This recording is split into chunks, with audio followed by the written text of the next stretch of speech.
What's up guys, welcome to part 2 of this 10-part video series on how to get you hitting the golf ball further.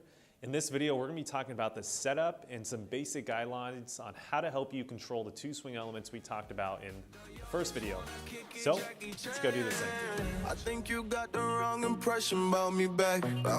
Just cause they heard what hood I'm from, they think I'm crazy. Alright guys, so when we're talking setup in terms of guidelines, there's two positions we're looking for. The first position is going to be the face-on view. So it's just like this. The camera is facing me.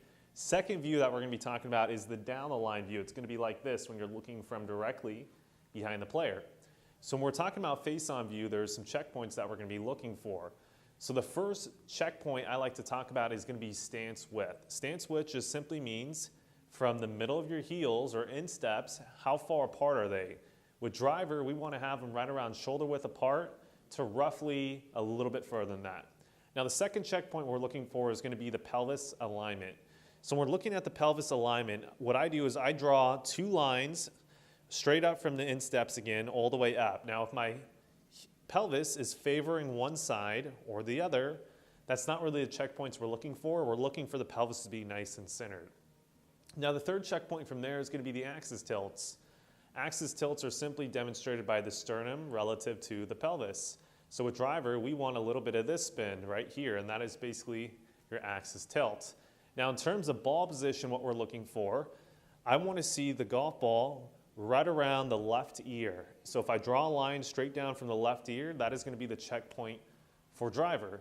Now grip, which is incredibly important and you can only see from the face-on view, we want to actually have a strong grip, so we're looking for the V's in our fingers, and I want them to be pointing up towards the trail shoulder with both hands. That's an incredibly strong grip, but again, with the long drive swing, that's the grip that we want. Now, switching to the down the line checkpoints, let's go to the first one.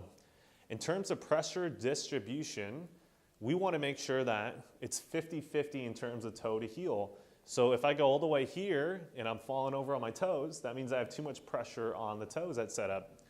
If I have too much pressure back here and I'm falling back on the heels, I have too much pressure back on the heels. So in terms of distribution, we're looking for a nice 50-50 balanced setup. To checkpoint that, it's going to be balls of the feet, kneecaps, and armpits right in a line.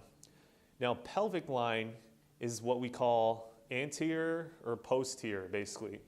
So at setup, we want a little bit of anterior pelvic tilt or the pelvis line slightly tilted down. Now in terms of the heel line with driver, we want to make sure the heel line is going to be slightly closed or pointing to the right of the ball target line. Shoulder line, we want it to be matching the heel line. Hip line, we want to be matching the heel line, and then knee flex as well, matching the heel line. Now from there, the last thing we want to talk about is going to be the knee flex.